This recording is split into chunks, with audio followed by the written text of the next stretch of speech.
O Centro Espírita Paz de Zé Cambinda convida a todos, independente do credo, a participarem da corrente Elos Unidos, para fortalecer ainda mais as inúmeras correntes que já estão sendo realizadas, visando ao bem-estar de todos os seres da nossa casa e do planeta Terra, nesse momento tão desafiador. Todos os dias, pare por 3 minutos às 18 horas, eleve seu pensamento e faça uma prece. Juntos, somos mais fortes. Segunda-feira, 30 de outubro de 2023. Nesta noite, a Casa de Cambinda apresenta, dentro do tema Aprendendo com Jesus, os estudos do nosso amigo e irmão Paulo Teixeira. Paulo Teixeira estava falando sobre as vibrações de Cristo sobre o mundo. É da cidade de Niterói e foi filiado à Sociedade Espírita Fraternidade, que fundou há muitos anos atrás. Com vocês, Paulo Teixeira. Senhoras, senhores, amigos da juventude, meus queridos irmãos da Seara Espírita, que Deus nos guarde e nos mantenha em sua paz. As palavras são difíceis quando se levantam as emoções. E gostaria pessoalmente de rogar ao Sempiterno a honra de, à semelhança do pássaro encantado, nada obstante reconhecer a pequenez dos meus esforços diante da grandeza da seara, poder voltar aos braços amigos e à vibração do Paraná Espírita, na certeza de que, pessoalmente, sou eu que saio ganhando pela alegria de rever corações amigos e de sentir essas côdeas de amor que deles me alcançam. Muito obrigado ao Paraná Espírita. Que Deus a todos nós nos abençoe. Das páginas mais notáveis da mitologia helênica, lemos que um dia, quando ainda a ciência não possuía as notícias devidas sobre a formação da Terra, falava-se que no começo todas as coisas estavam misturadas. Não havia terra, não havia mar, não havia céu. A terra não era sólida, tampouco o mar era líquido, e nem transparente era o ar. Todas essas coisas estavam misturadas naquilo que se convencionou chamar de caos. Até que um dia, Deus e a natureza resolveram pôr fim a essa confusão e decidiram destacar uma coisa da outra, destacar a terra das águas, do ar. E alguns deuses, não se sabe bem qual, resolveram colocar a terra na parte de baixo por ser mais pesada.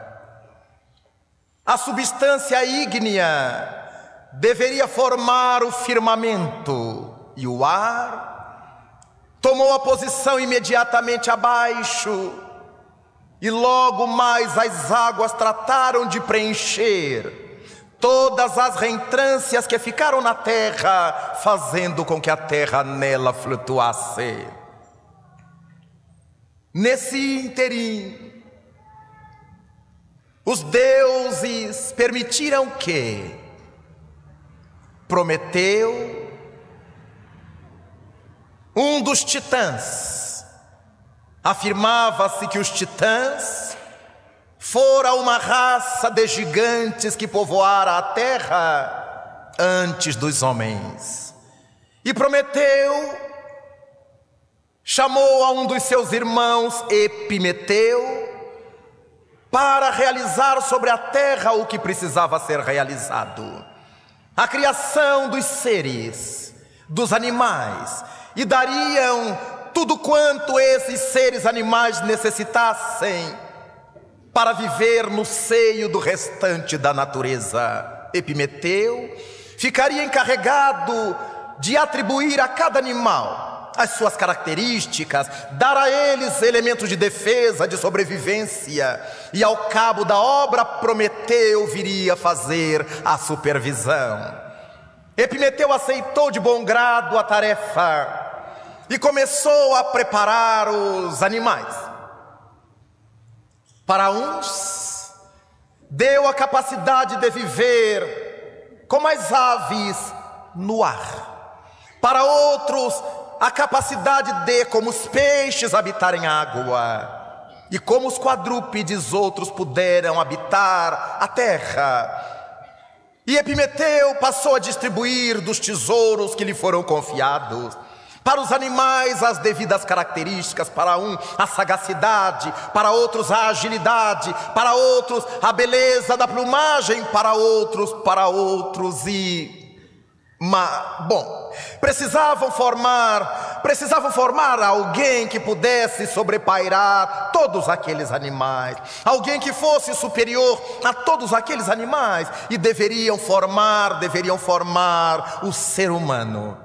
Epimeteu tratou então de preparar o ser humano, porque afinal parece que na terra, que há pouco havia se separado dos céus, ainda haviam partículas celestiais.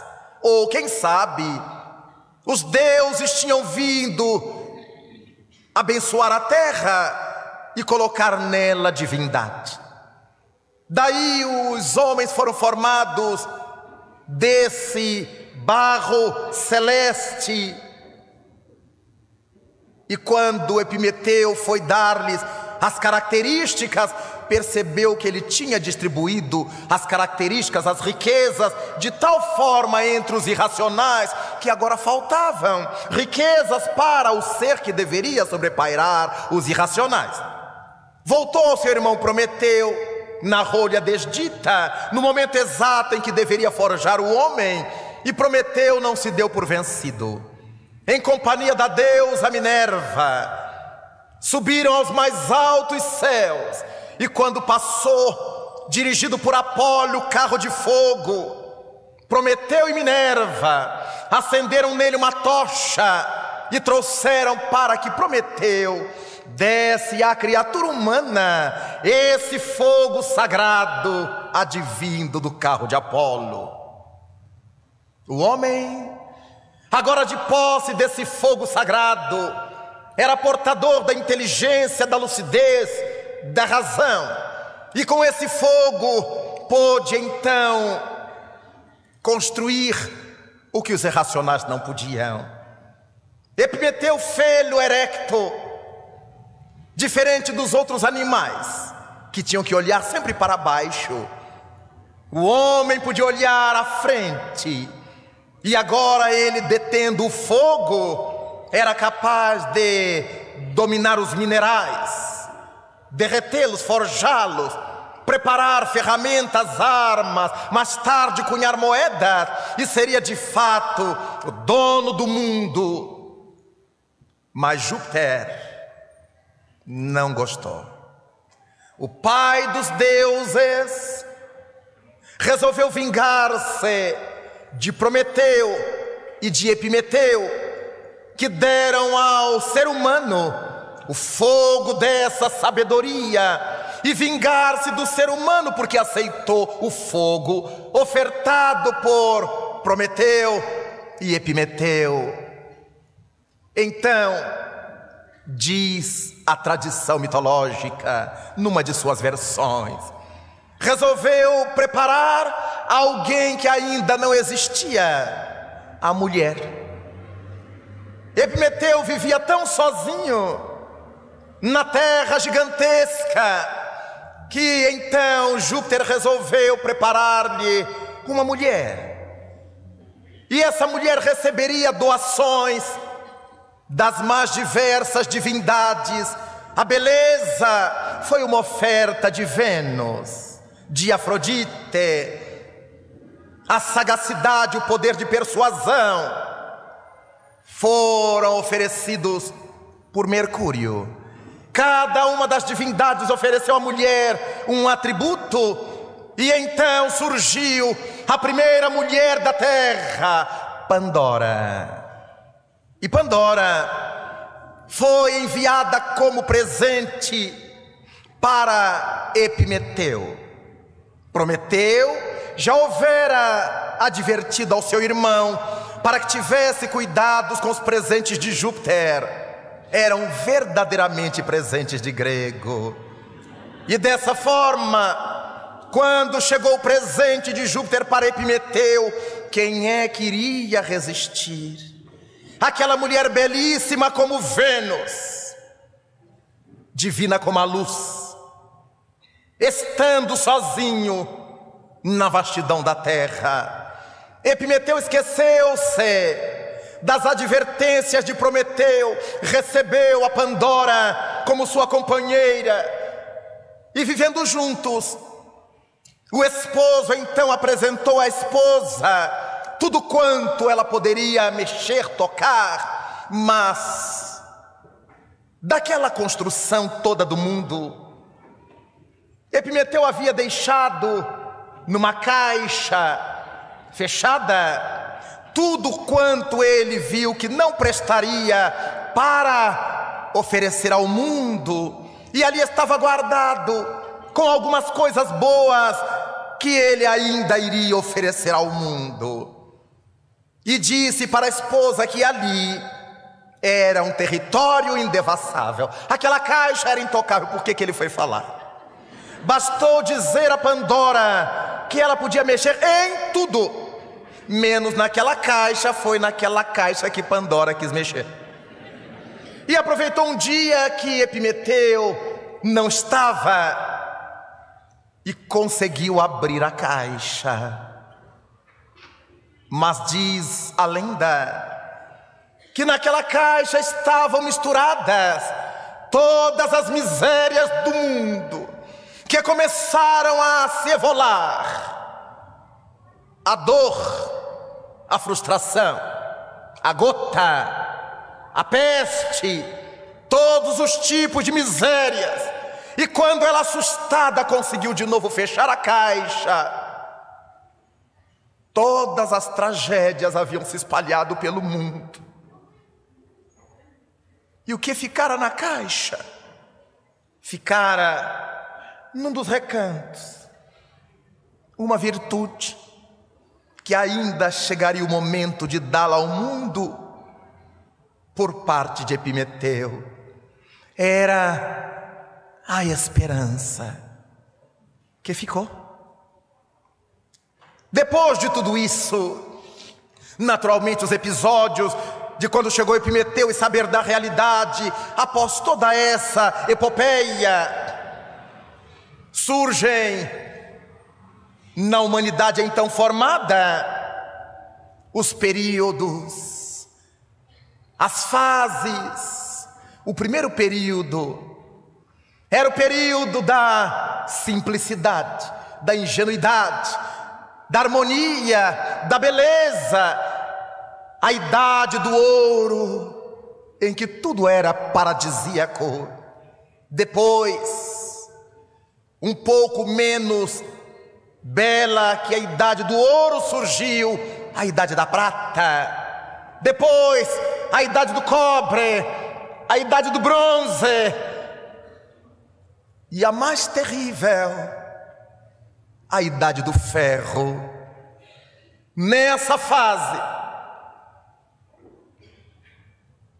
a humanidade começou a conhecer o crime, a hediondez, a defecção, a traição, os horrores das doenças, as inimizades, o egoísmo dos filhos que queriam a herança dos pais, o desamor da família que desonravam o próprio sangue e as próprias tradições. E o tempo avança e fica nos círculos intelectuais do mundo a mitologia da caixa de Pandora, que temos a impressão foi reaberta nestes dias do mundo em que vivemos. Temos a sensação, quando olhamos à nossa volta, que em toda parte aquelas misérias evadidas da caixa estão agora em plena ação. A criminalidade sem tamanho, sem freios, sem limites.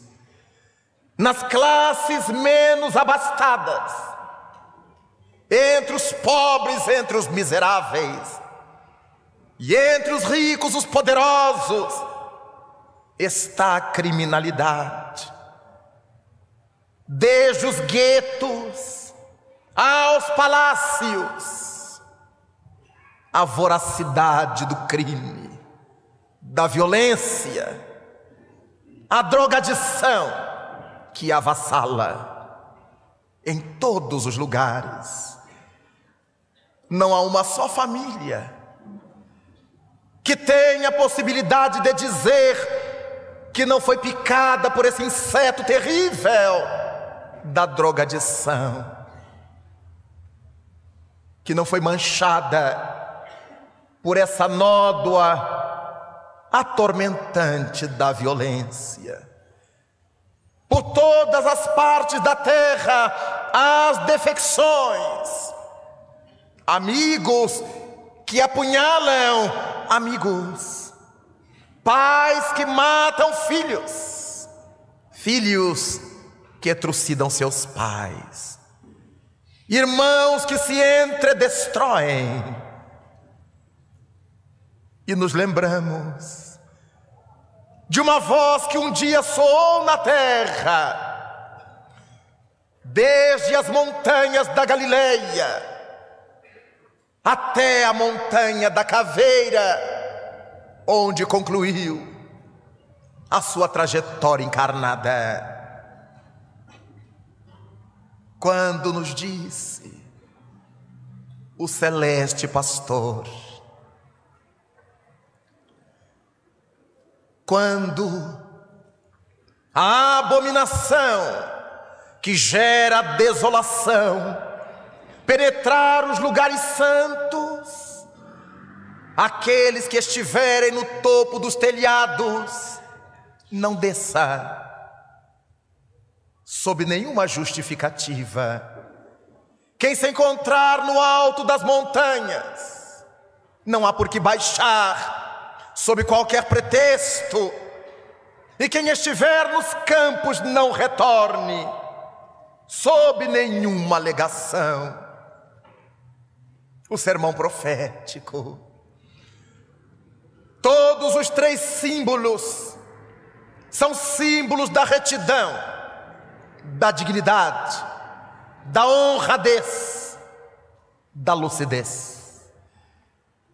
As cumieiras, o topo dos telhados. Quem estiver no alto, não há por que descer. O cume das montanhas, o alto dos montes, o mais alto. Quem estiver ali, não tem razão de baixar. E porque Israel fosse formalmente uma sociedade agropastoril por excelência. O campo era a representação do trabalho e do trabalhador. Então, quem estivesse no trabalho não teria por que deixá-lo, sem que tivesse que justificar coisa alguma. Eis os tempos em que a abominação penetrou a família em larga escala. E quantos são os esposos que, em nome do modernismo, se desrespeitam reciprocamente, e um passa a desrespeitar o outro para vingar-se do desrespeito do outro, e cai na mesma malha, e cai na mesma desgraça moral.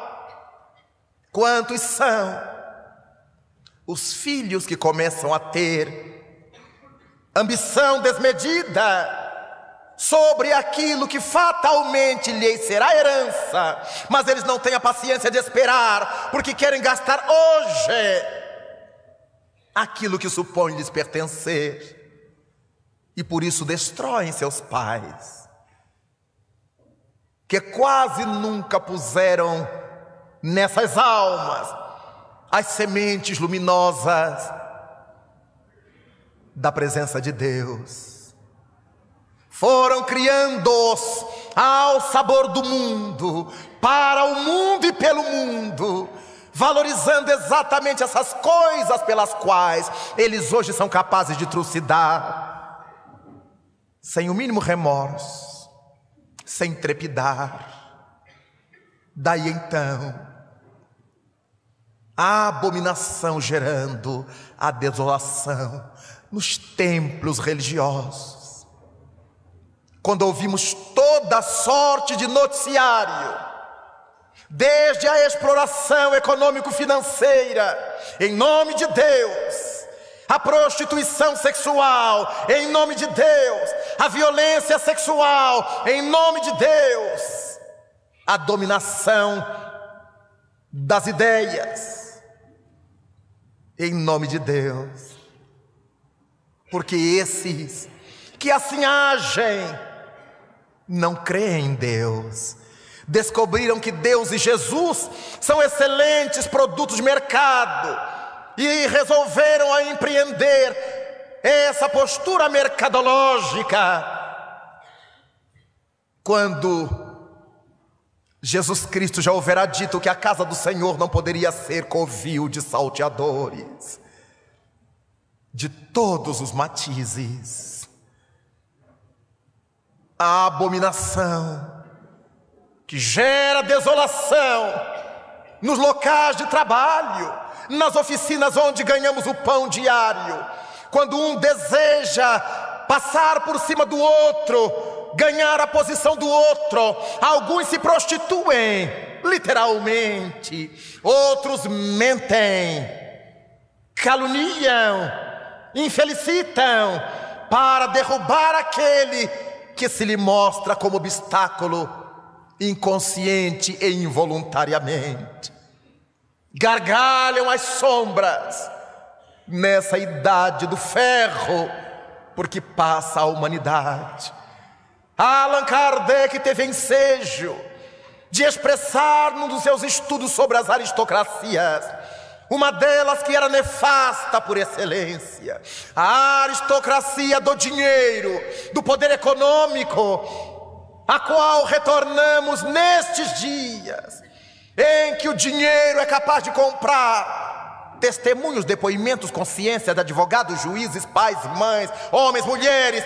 As jovens se desnudam e se deixam consumir pela pornografia.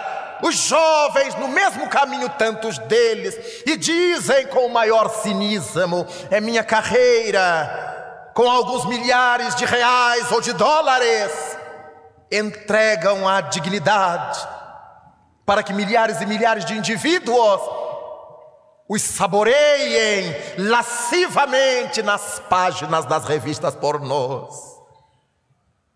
E Jesus Cristo houvera dito: o escândalo é necessário, Ai, porém, daqueles que o provoquem. Antes, víamos os filhos partindo para esse descaminho louco, e os pais que ficavam a chorar depois de lhes haver aconselhado. Mas agora são as mães que acompanham as filhas para a sua carreira. Elas estão nuas, mas é sua carreira. A maldade está nos olhos de quem vê. Os rapazes estão nus eroticamente, mas é sua carreira. Afinal de contas, eles têm apoio da família. Então, o grupo familiar é engolfado, envolvido, enleado na mesma trama de sombra.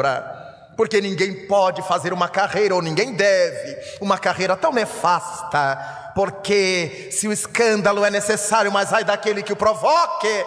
Quantas são as mentes pensando, desejando aqueles corpos com a imagem das pessoas na sua retina mental, com os nomes dessas pessoas.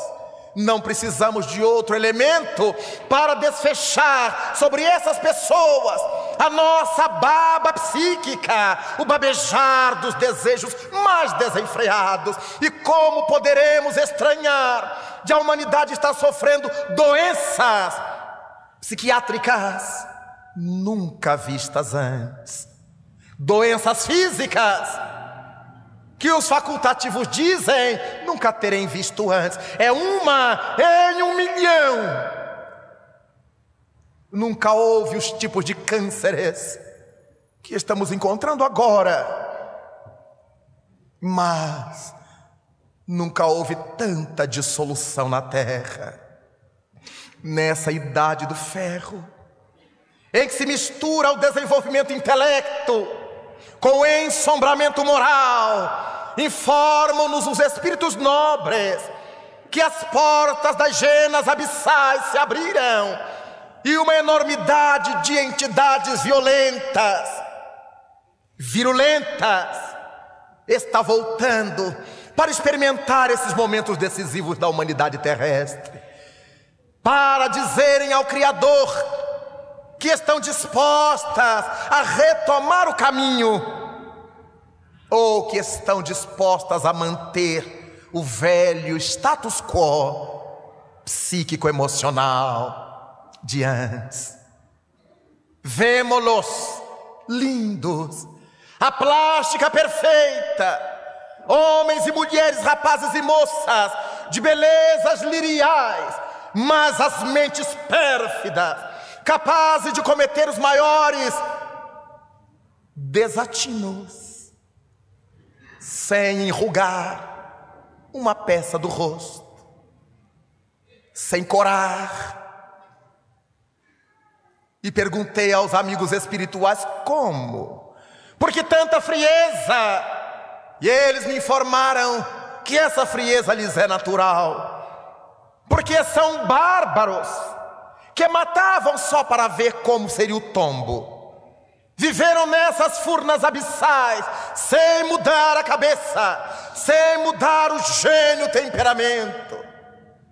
E agora, matar para eles é tão comum hoje, como era comum há alguns séculos. E eles estranham por quê? Que a sociedade moderna faz tanto alarde em torno de uma bobagem. Os pais defendem seus filhos assassinos. Deveriam compreendê-los, entendê-los e amá-los, ajudá-los, mas não justificá-los, não passar a mão por cima. São espírito da mesma craveira, reencarnam-se assim juntos.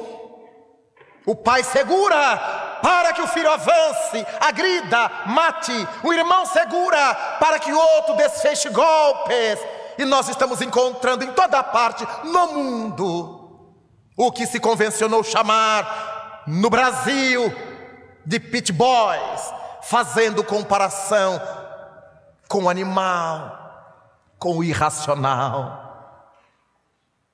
Não saem os pit boys das famílias das favelas.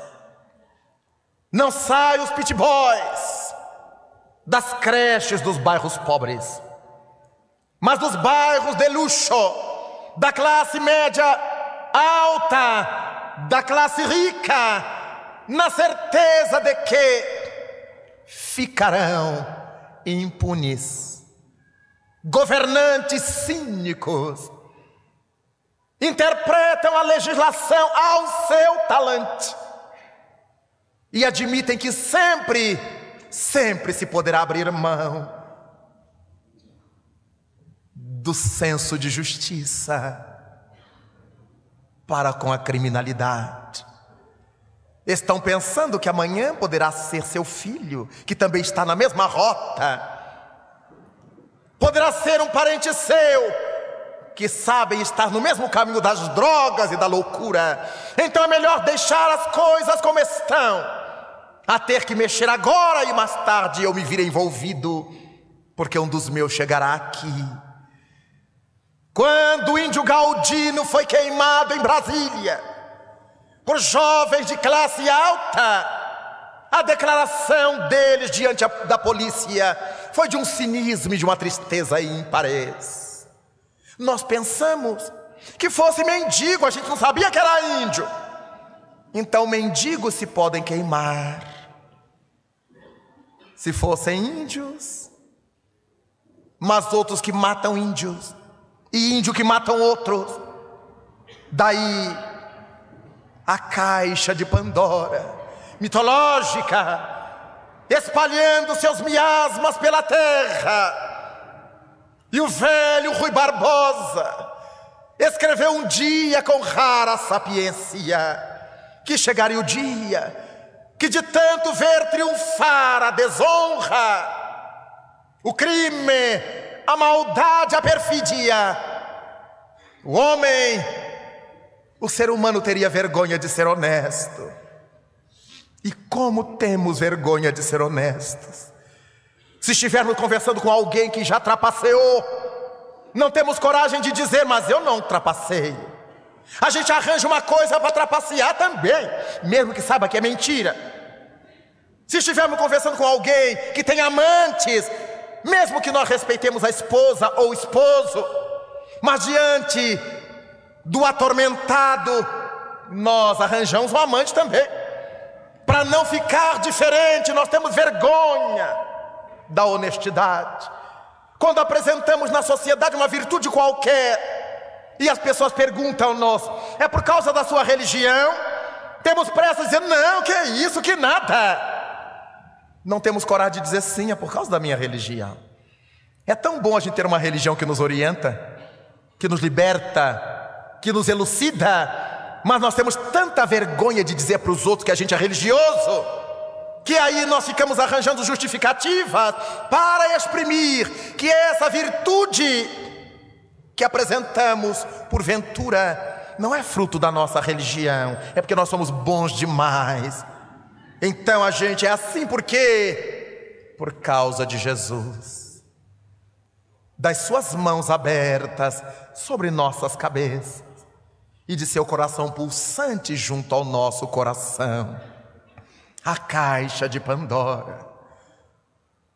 Mas a mitologia nos dá elementos de reflexão maravilhosos. Quando lemos o Velho Testamento hebraico, na parte mitológica referida a Adão e Eva, percebamos que há comparação possível. Também Adão estava só e o Senhor resolveu lhe dar Eva, e ao invés da caixa de Pandora era o fruto proibido. Sob o peso de que, se comessem do fruto proibido, perderiam todo o bem-estar do paraíso e passariam a sofrer as contingências da desobediência. Mas a lenda bíblica estabelece que era a árvore do fruto que dava o conhecimento do bem e do mal. Logo era o fruto do discernimento.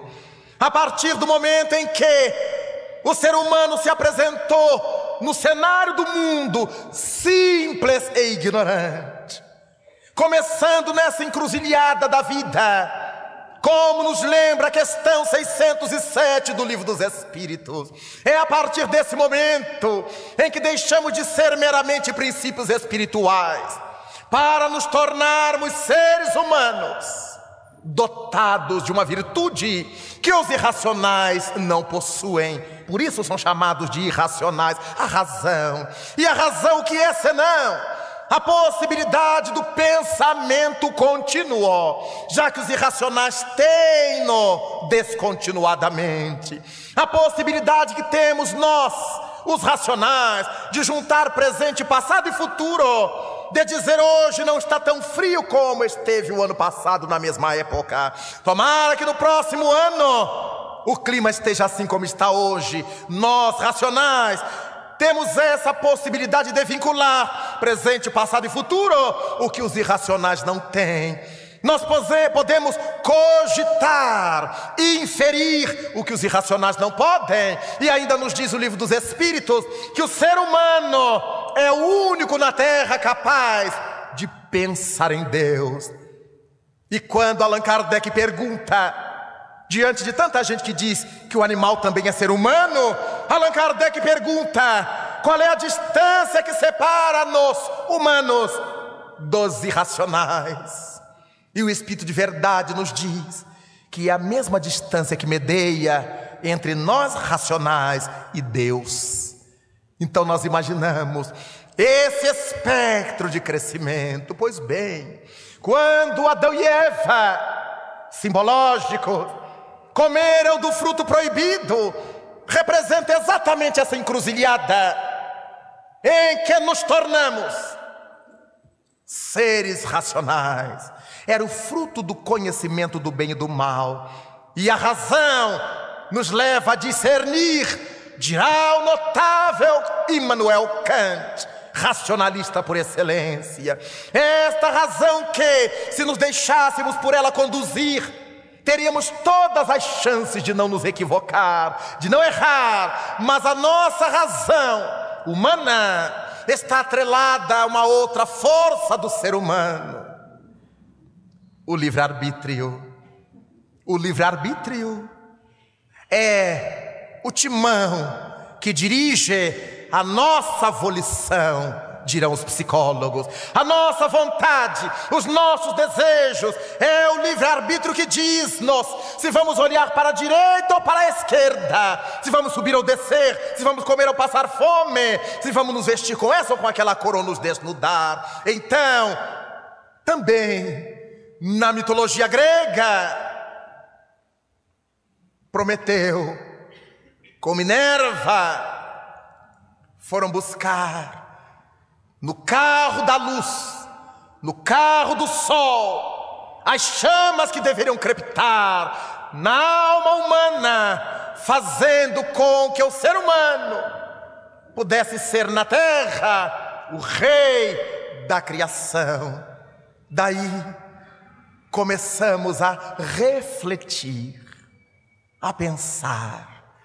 Quando o notável René Descartes expressa no século XVII ainda: cogito ergo sum, que foi traduzido como penso, logo existo, não era o pensar simplório da psicologia e da filosofia, não era pensar meramente.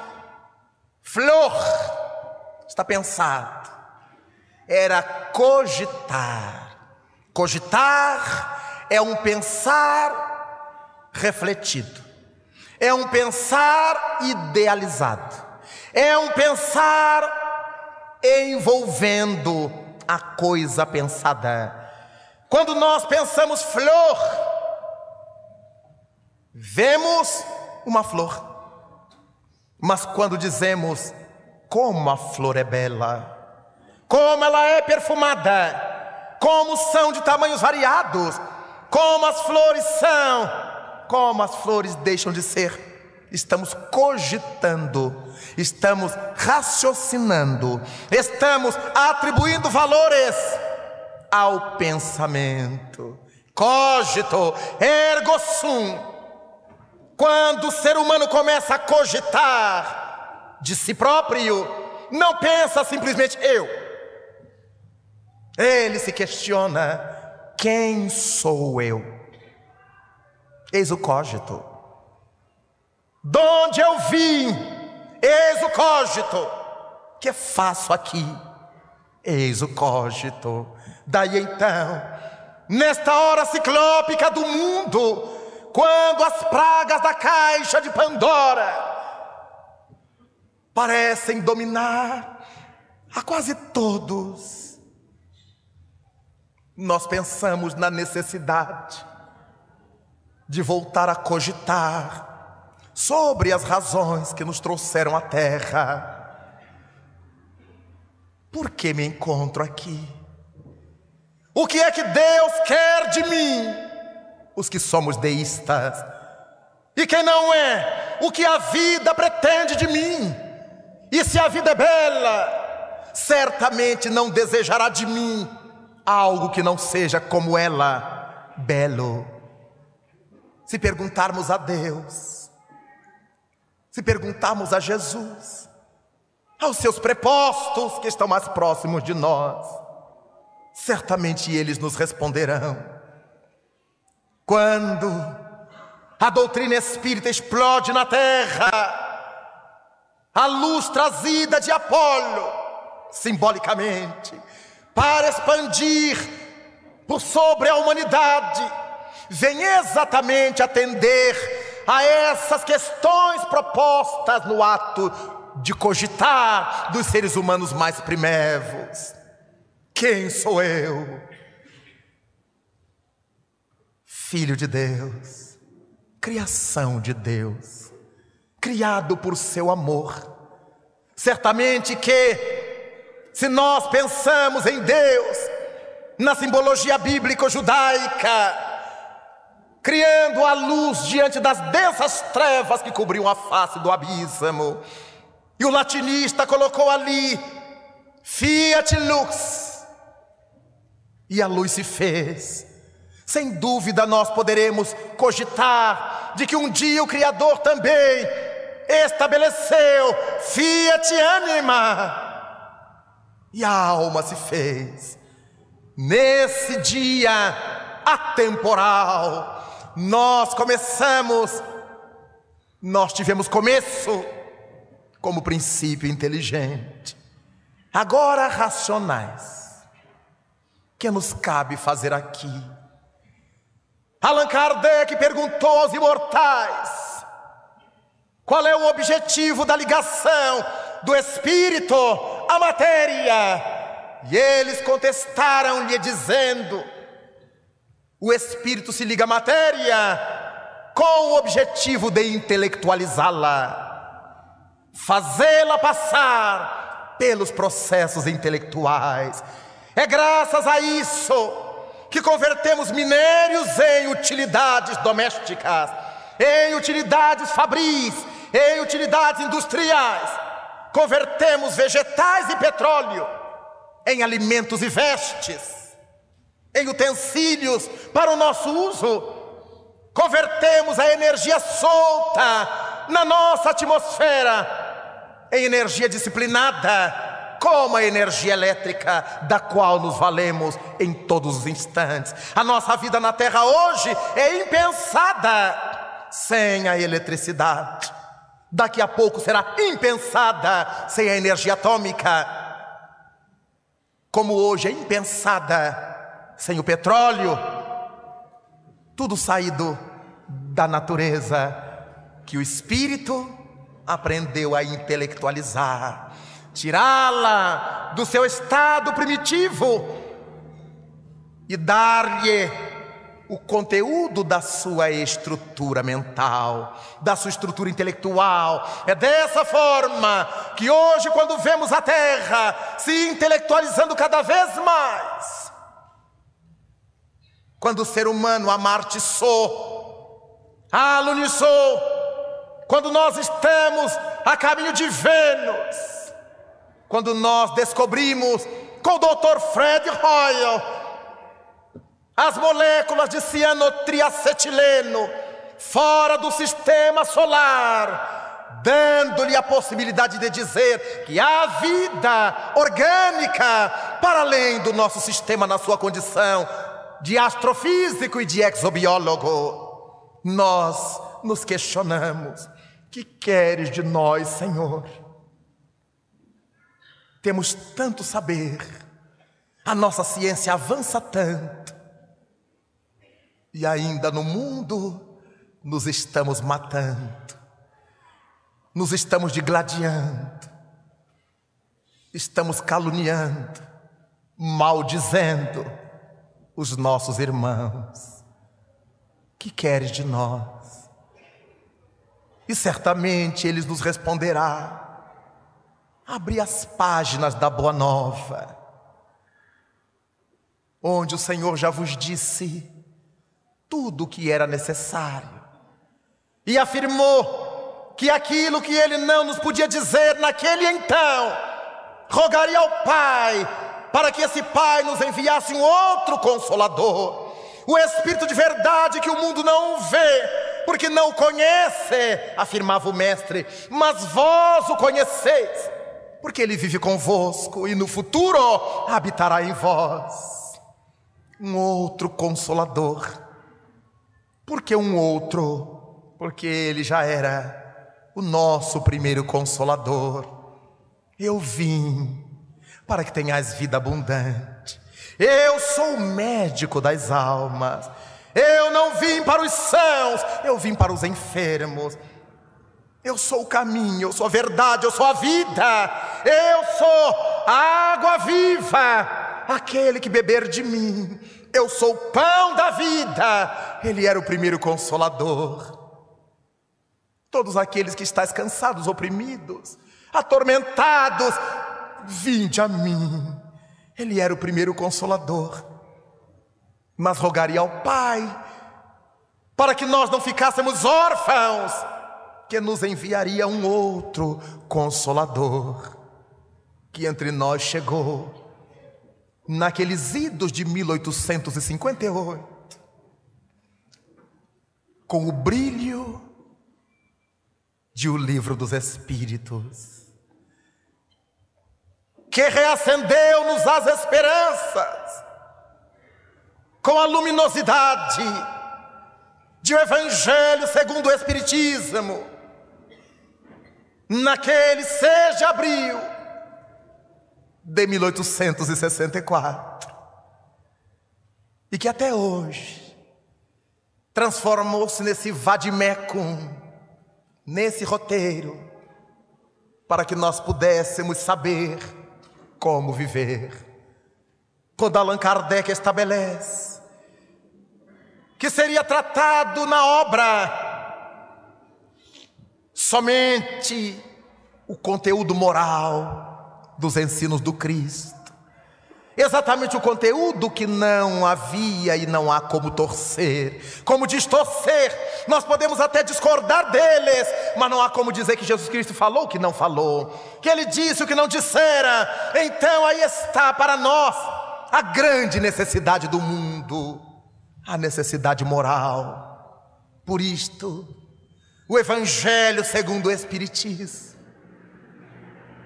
a terceira parte do Livro dos Espíritos, ali trabalhada, condensada, vem nos dizer o que nós podemos fazer para sermos felizes neste mundo de provas e de expiações. Quando os conteúdos nefastos da caixa de Pandora se espalham, quando a abominação que gera desolação alcança-nos, eis a esperança que nenhum de nós deverá perder o que restou na caixa, para que nós a pudéssemos utilizar com vontade. É essa esperança que nos deixa claro que quando a madrugada está mais escura, quando a noite se faz mais negra, mais caliginosa, é porque vai começar o novo dia.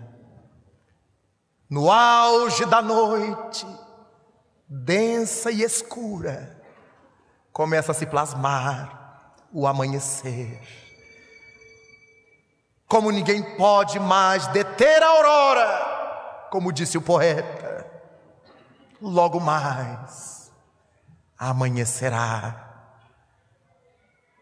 Importante é que nós consigamos participar desse processo de amanhecimento, dando a nossa cota de claridade, a nossa cota de luz, intelectualizando as coisas mais brutais, para dar-lhe a tessitura de nossa razão esclarecida pelo Evangelho.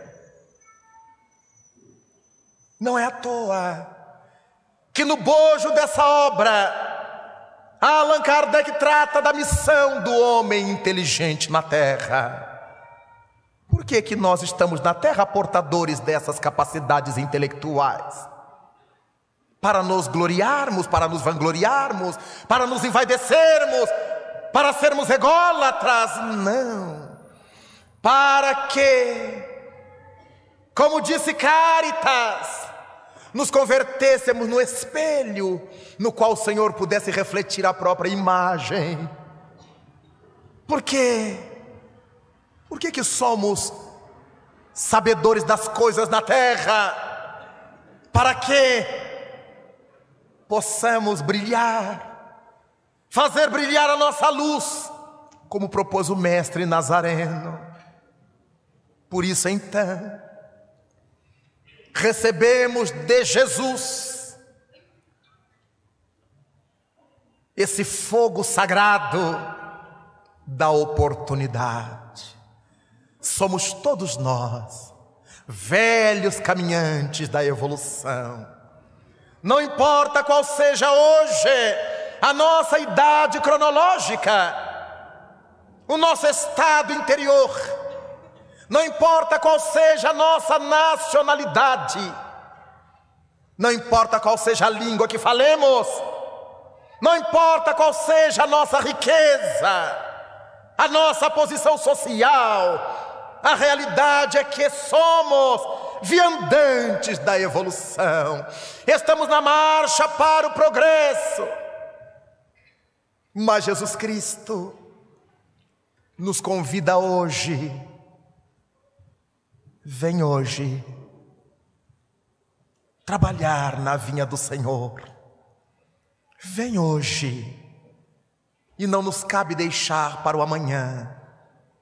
Quantos que são hoje jovens, desejosos de usufruir toda essa miséria da caixa de Pandora, em nome da liberdade, todas essas tragédias da Idade do Ferro, em nome da liberdade do livre-arbítrio, precisarão pensar que só são jovens, biologicamente falando. São velhos jornadeiros da agricultura do mundo, aos quais o Senhor emprestou uma enxada nova, um ancinho novo, instrumentais novos, para dar sequência ao trabalho que não se pode deter. Todas essas coisas que desejamos gozar agora, com tanta sofreguidão, já gozamos do passado, e foi esse gozo que nos impôs a tormenta destes dias, os sofrimentos dessa atualidade, gozos que já deveríamos estar trabalhando para deles nos libertar. Aqueles que são idosos fisicamente e que já estão dizendo que estão prontos para morrer, são fugitivos, enquanto o Senhor não nos levou, enquanto não nos levar, é que Ele sabe que há alguma coisa a fazer aqui. Dizer a essa juventude alucinada que não é esse o caminho. mas eles vão zombar de mim. Mas também zombamos do mestre. E como o discípulo nunca será maior que seu mestre, vamos dizer, para não errarmos por omissão: se eles não nos ouvirem, nos escutarão. Vamos dizer, mostrar para eles os caminhos que nós trilhamos e que não deu certo. Mostrar para eles os caminhos que nós trilhamos e que foi a nossa bênção. E eles escolherão tendo ouvido a nossa experiência. Nada de estar pronto para morrer. Estamos prontos para viver. Seja no corpo, seja fora do corpo, a postura de morrer é exatamente a que se contrapõe à postura da vida. É importante pensar na pergunta que devemos fazer ao Senhor: que queres de mim? Que posso eu fazer neste mundo de provas e de expiações para ser feliz, tanto quanto o mundo me permita seja, de acordo com o que lemos na resposta à questão 920 de O Livro dos Espíritos? Não estamos num mundo de expiações e provas para sermos obrigatoriamente infelizes. Estamos aqui para aprender. Como nenhum aluno está na escola obrigatoriamente para ser reprovado, está ali para aprender. Se não se der conta dos compromissos, será reprovado. Mas a escola não se presta a reprovar, a escola se presta a ensinar. O mundo de expiações e provas não se presta a judiar de nós, se presta a nos oferecer oportunidades, a nos dar ensejos novos, aqueles que já devemos à lei da consciência. Resgataremos, e também não há necessidade de que seja pela dor, pelo sofrimento. Nós podemos resgatar pelo amor. Constante disse o apóstolo Pedro que o amor cobre multidões de pecados, mas há almas muito atormentadas que não se perdoam, e elas adotam uma postura masoquista. Elas querem sofrer, elas gostam de sofrer, e vão se aconselhando com tudo que pode gerar sofrimento, e se autopunem, dirá a psicanálise, e arranjam coisas para sofrer. E quando nós lhes perguntamos, tudo bem, elas dizem, não, estou com tanto problema. Nos países latinos que rodeiam o nosso Brasil, a gente desce no aeroporto e os irmãos já chegam e nos dizem, eu tenho uma inquietude. Eu digo, vai conversar com o Divaldo. Negócio de inquietude é com o Divaldo. Médium baiano entende de inquietude. Os cariocas entendemos de pássaros que voam sobre o mar azul do Rio de Janeiro. Daí então, as pessoas gostam quando nos veem, não nos dizem bom dia, boa tarde, tudo bem, como vai a vida? Elas já dizem sua nota. Eu tenho na inquietude. Tenho dito a vários, eu também. Eu tenho muitas. Então, vale a pena pensar, por que que eu estou neste momento da terra, valendo-me de um corpo jovem? Por que que estou neste momento da terra, valendo-me de um corpo maduro?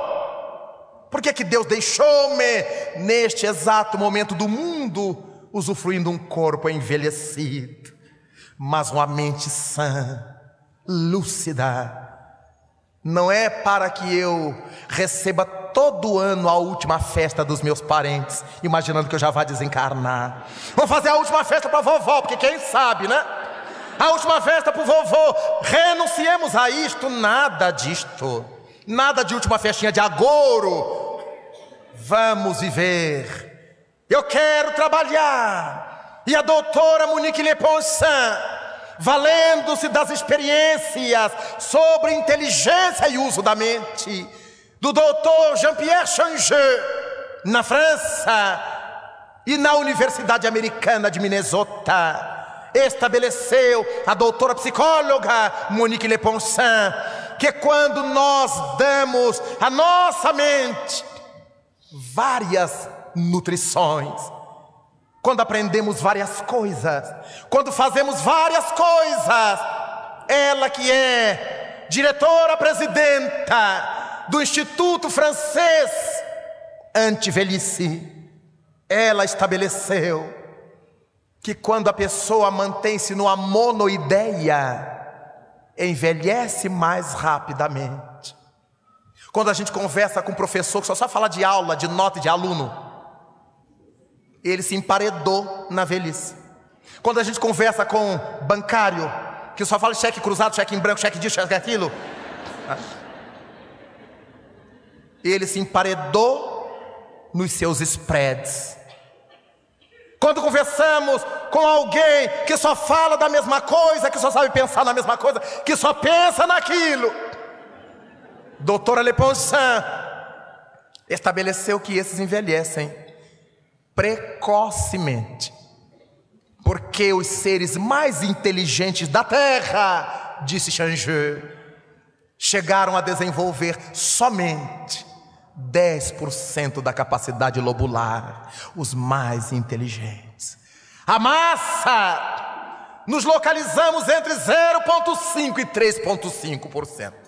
É por isso que as pessoas matam por causa de R$10, por causa de um pendentif de camelô que parece ouro no pescoço. As pessoas matam por uma discussão de botequim, porque são mais bichos do que seres humanos, ainda que estejam vestidos de roupas caras e de grifes, porque tiveram ascensão social, porque nasceram em lares de poder econômico, mas são quase irracionais. A proposta da doutrina espírita é para que desenvolvamos os lobos cerebrais, é para que ativemos as nossas sinapses. Amai-vos, eis o primeiro ensino, já que o amor é Deus. Instruí-vos, eis o segundo. Enquanto encontrarmos na terra essa vastíssima produção de livro e essa manutenção doentia da ignorância, porque as pessoas não leem os livros que compram, nós não poderemos estranhar que ainda estejamos usando tão pouco da nossa capacidade cerebral. A massa, a plebe ignara, dirão os literatos, mas a doutrina espírita crê que todos nós estamos fadados à felicidade. O projeto de Deus para nós é a felicidade. Temos a esperança de que sairemos deste quadro, mas temos que fazer esforços para isto. Não é gratuito. Temos que trabalhar para isto. Não é um trabalho fácil. Temos que despertar cedo para não termos insônia em nossa vida moral. Houve um dia em que ainda não havia nem céu, nem mar, nem terra. Tudo estava misturado como num caos. Deus e a natureza resolveram separar esses três elementos. E a terra ocupou, por sua densidade, por seu peso, os lugares mais baixos. As substâncias ígneas formaram o firmamento e o ar tomou lugar logo abaixo, e as águas invadiram as reentrâncias da terra, fazendo-a flutuar. Que imagem! Que imagem! Quando a doutrina espírita nos diz: há muitas moradas na casa de meu Pai. E o Evangelho segundo o Espiritismo, ao trabalhar essa afirmativa de Jesus, no seu capítulo há muitas moradas, nos faz perceber que há moradas físicas os planetas, quanto a moradas espirituais, os campos de energia psíquica aos quais nos vinculamos. Vinculados a entidades salutares, saudáveis, alcançaremos a felicidade que buscamos. A volta da idade do ouro. Sentimos necessidade de que volte Astreia, a deusa Astreia, deusa da simplicidade, da ternura, da ingenuidade, filha da deusa Temis, a deusa da justiça. Temos tanta necessidade de que voltem à terra, simbolicamente, Temis e Astreia, para que nós possamos nos abraçar de novo, sem malícia, sem maldade, para que não vejamos o crime galvanizando as sociedades, tripudiando sobre o homem de bem, por causa da presença de Temis. Temos tanta necessidade dessas virtudes mitológicas representadas pelas lições de Jesus. Se a vossa justiça não exceder a dos escribas e fariseus, não entrareis no reino dos céus.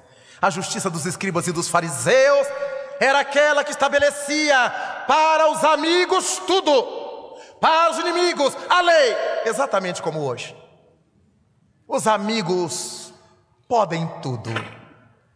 Um telefonema, um telex, um e-mail, está tudo resolvido para os amigos, mesmo que sejam bandidos, criminosos, malfeitores, pessoas de má vida, criminosos do colarinho branco, do colarinho rosa. Para os amigos tudo.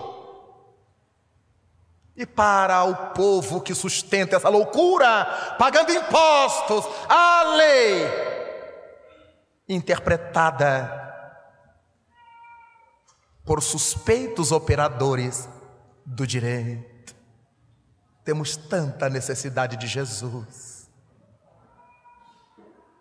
Venho como outrora. Capítulo 6 do Evangelho segundo o Espiritismo. As ovelhas perdidas da casa de Israel. E como no passado, venho chamar-vos. Venho chamar-vos. Jesus Cristo foi o vencedor do mal. Sede vós, espíritas, os vencedores da impiedade. Quando eu me tornei espírita, lá se vão um bom par de anos. Depois de ter lido a doutrina espírita, conhecido a beleza do livro dos Espíritos, do Evangelho do Espiritismo, eu achava a coisa mais maravilhosa, porque depois de ter devorado literalmente a codificação, eu dizia, mas que Kardec legal, ele pensa igual a mim. Eu vou ser espírita porque encontrei alguém que pensa igual a mim. E eu imaginava, nunca havia saído antes de minha cidade, que quando eu encontrasse os espíritas, eu teria encontrado um Shangri-La. Os espíritas tinham que ser criaturas acima de qualquer suspeita.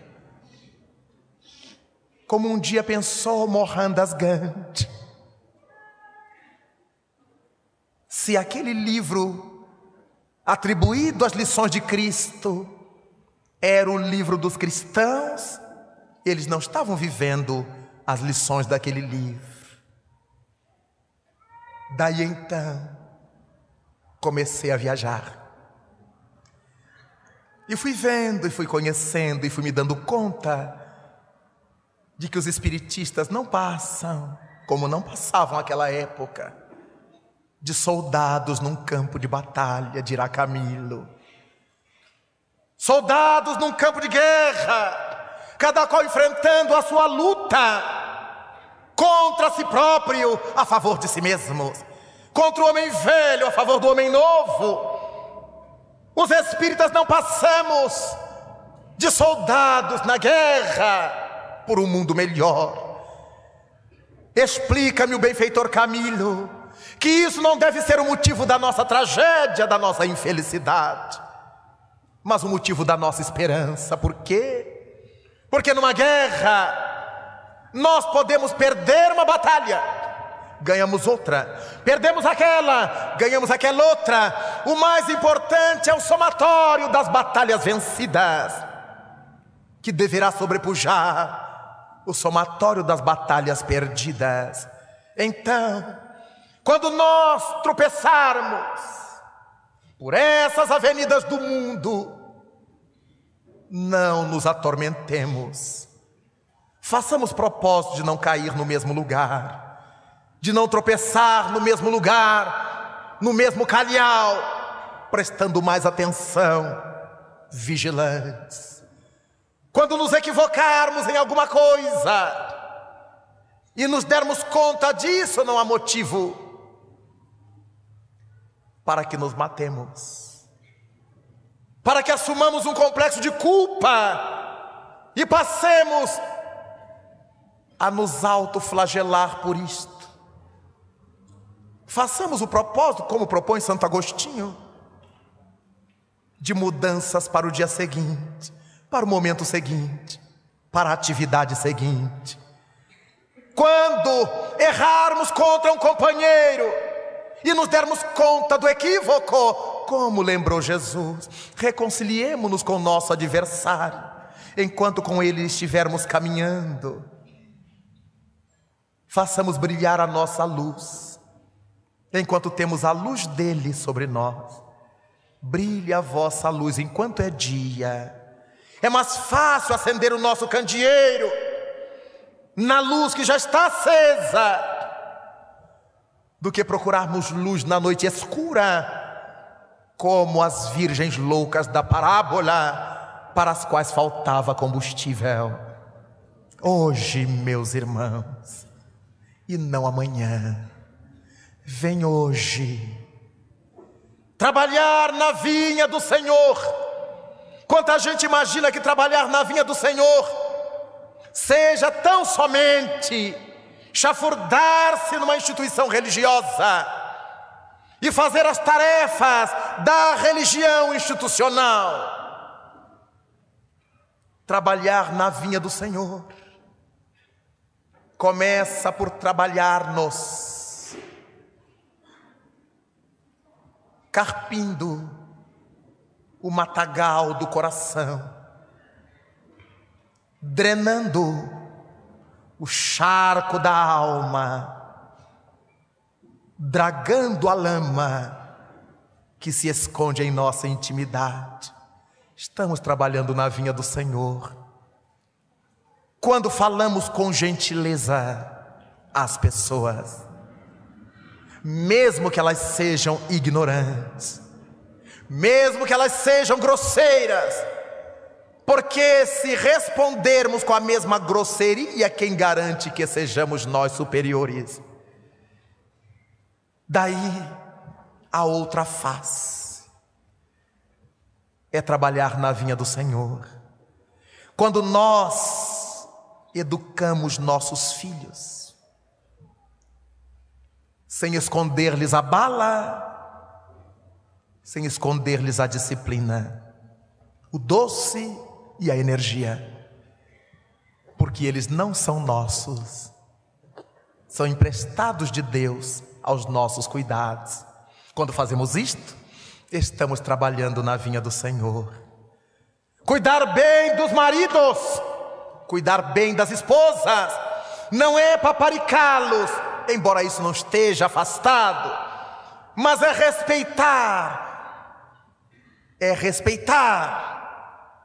é acompanhar, é participar, é cooperar, é manter a paz do lar, é servir na seara do Senhor. quando somos honestos na profissão, quando não vendemos produto de terceira dizendo que é de primeira, quando não pesamos a mão na balança e mexemos na tara para aumentar o preço da quantidade menor, quando lidamos com a honestidade, é trabalhar na vinha do Senhor. Quando somos fechados na rua por alguém estouvado, estabanado ou inadvertido, e sofremos o palavrão que brota automaticamente do homem velho, do porão freudiano, nós estamos servindo na seara do Senhor, porque vamos diminuindo a incidência de violência na terra. Daí, como é importante a doutrina espírita, essa nesga da doutrina espírita, esse retalho da doutrina espírita, que é trabalhado pelo Evangelho segundo o Espiritismo, e que se vincula a todas as outras obras que compõem esse vasto monólito indivisível, como chamará o Espiritismo o Espírito Viana de Carvalho, esse monólito de 5 faces, dentre as quais está a face do Evangelho segundo o Espiritismo, apresentando-nos Jesus sobre nós, esse amor do Cristo sobre o mundo, que impregna o mundo de tal forma que não há maneira de não falarmos dele. Conta-nos um jornalista que um outro jornalista alemão resolveu entrevistar o doutor Alberto Einstein, sabedor de sua família judaica, de sua crença judaica. Weirach dirigiu-se ao nobre pai da ciência da relatividade e perguntou-lhe: Dr. Einstein, eu gostaria de saber se o senhor acredita na existência histórica de Jesus de Nazaré. E o notável físico teórico respondeu: sim, eu não tenho como descrer. Uma pessoa que fosse lendária não resistiria tanto tempo impregnando tantas vidas como esse homem. O jornalista não gostou, porque há jornalistas que são tendenciosos. Eles querem que o entrevistado responda o que eles gostam de ouvir. Se não eles editam, eles cortam, eles fazem e acontece. E aquele não era diferente, voltou à carga. Mas doutor Einstein, o senhor é de família judaica e sabe que tudo quanto Jesus Cristo falou já tinha sido falado por outros antes dele. E o que é que o Senhor me diz? E Einstein sorriu suave na timidez que o caracterizava e respondeu ao jornalista, seu compatrício: eu sei, meu amigo, que muitas das coisas ditas por Jesus já foram ditas por outros missionários que o antecederam. Mas eu também sei que jamais alguém o disse como ele. E acabou a entrevista. É Jesus, o Estro, a nossa mais sublime inspiração, a esperança que resta para cada qual de nós, quando se rompe mundo afora a caixa mitológica de Pandora. E por toda parte as misérias, os flagelos morais, as enfermidades parecem dominar imensos contingentes da humanidade.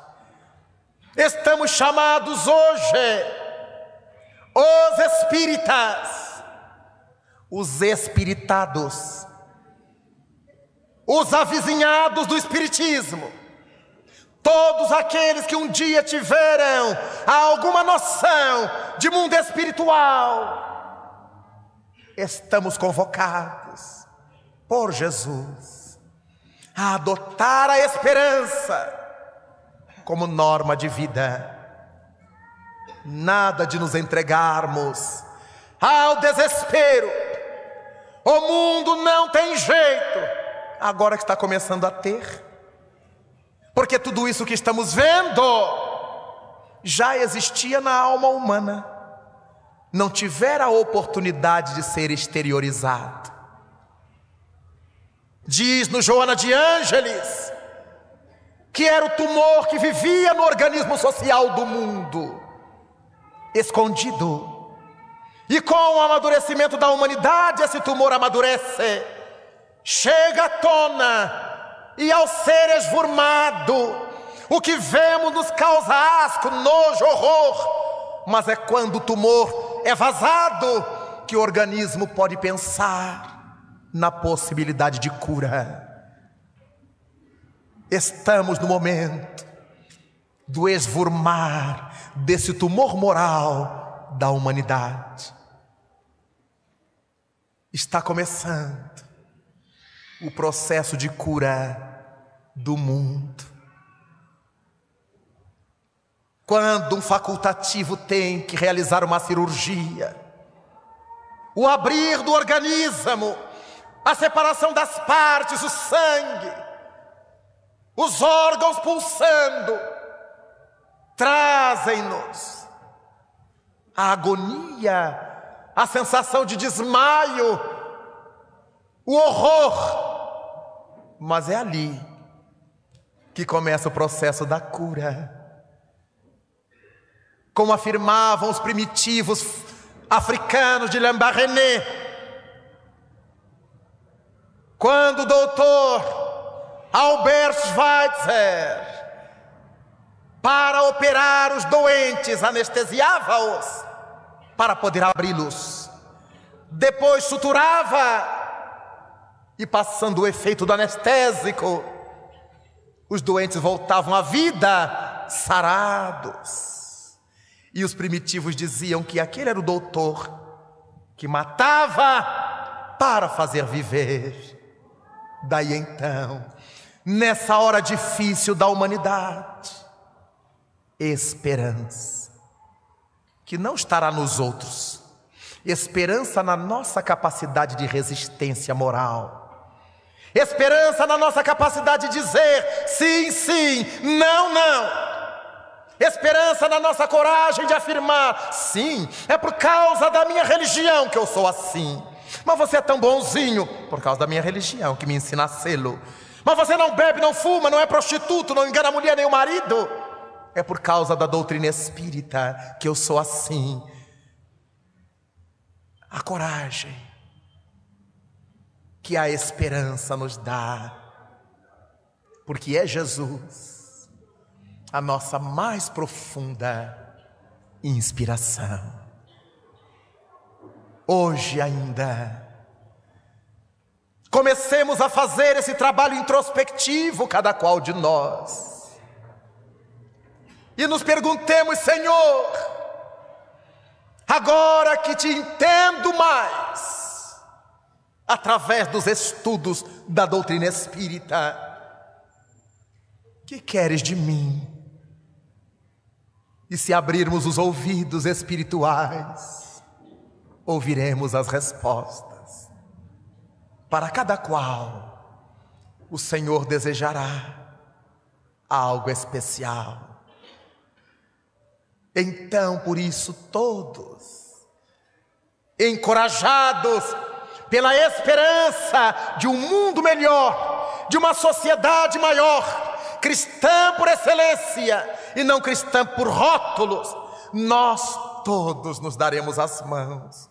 Chegará o dia em que a violência urbana, as balas perdidas, as granadas, as minas, os petardos serão coisas de museu. Os canhões serão ornamentos de jardinagem nos canteiros abertos. A violência constará como um momento aziago da humanidade nas enciclopédias. Desamor será um termo banido dos dicionários. Porque um dia todos nós seremos anjos. Trabalharemos para isto, esperando a volta de Astreia, de Temis, num planeta onde o amor, unicamente o amor, há de reinar, até que chegue esse dia, enquanto raia a madrugada, de mãos dadas todos cantaremos, ainda angustiados, nada obstante esperançosos. Vem, Jesus, celeste amigo, vem trazer-nos tua paz, porque só tu és, Senhor, o nosso abrigo, abrigo que venturas mil nos traz. Vem, ó meigo Nazareno, esse mundo de dores, de horror, de misérias consolar. Vem com teu olhar sereno toda a terra iluminar. Vem afastar do mundo a guerra, esse chacal de goelas abertas e devorador, que por onde passa vai destruindo tudo que encontra pela terra, espalhando luto, espargindo dor. Por onde passamos, Senhor, notamos que já não há mais primaveras. Em toda parte, criancinhas, idosos, homens e mulheres à míngua pedem pão, enquanto as criaturas responsáveis se engalfinham como feras. Vem, Senhor, vem reflorir os nossos caminhos. Vem, Senhor, vem perfumar os nossos corações. Vem exterminar a dor que galvaniza o mundo e fazer calar o tilintar das baionetas, o silvado dos mísseis,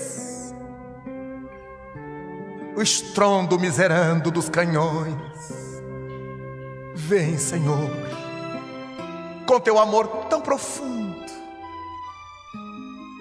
tu que nos trouxeste o fogo de Deus, iluminar as nossas consciências e fazer feliz o mundo. Vem, Senhor, vem, Senhor.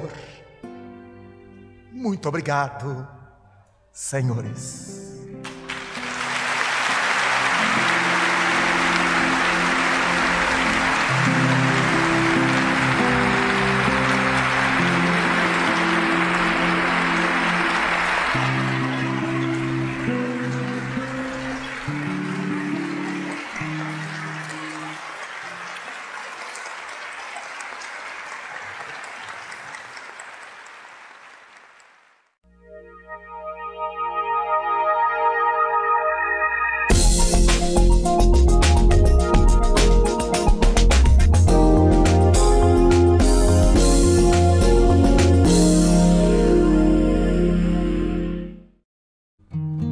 Projeto Caminhar nos ajude a ajudar. Há 70 anos atrás, aproximadamente, o Centro Espírita Pai José Cambinda iniciava as suas atividades espirituais e trazia junto a saúde, através da maternidade da mãe pobre, que ainda está na lembrança de todos nós. Pouco tempo depois, a Casa de Cambinda lança o ramo de alimentação, distribuindo cesta básica a famílias carentes, atividade que perdura até hoje. E agora, no segmento educação, estamos com o projeto Caminhar, destinado a reforçar o estudo dos jovens para que eles tenham oportunidade de cursar os institutos Senai, Sesc e dali seguir uma carreira para a oportunidade no mercado de trabalho. Essa atividade é importantíssima nesse momento, porque estamos tentando quebrar um elo da dependência para o elo da produtividade. E como sempre, contamos com a ajuda de todos vocês que sempre nos ajudaram. Nada é possível só. Juntos somos mais. Projeto Caminhar, a realidade do amanhã.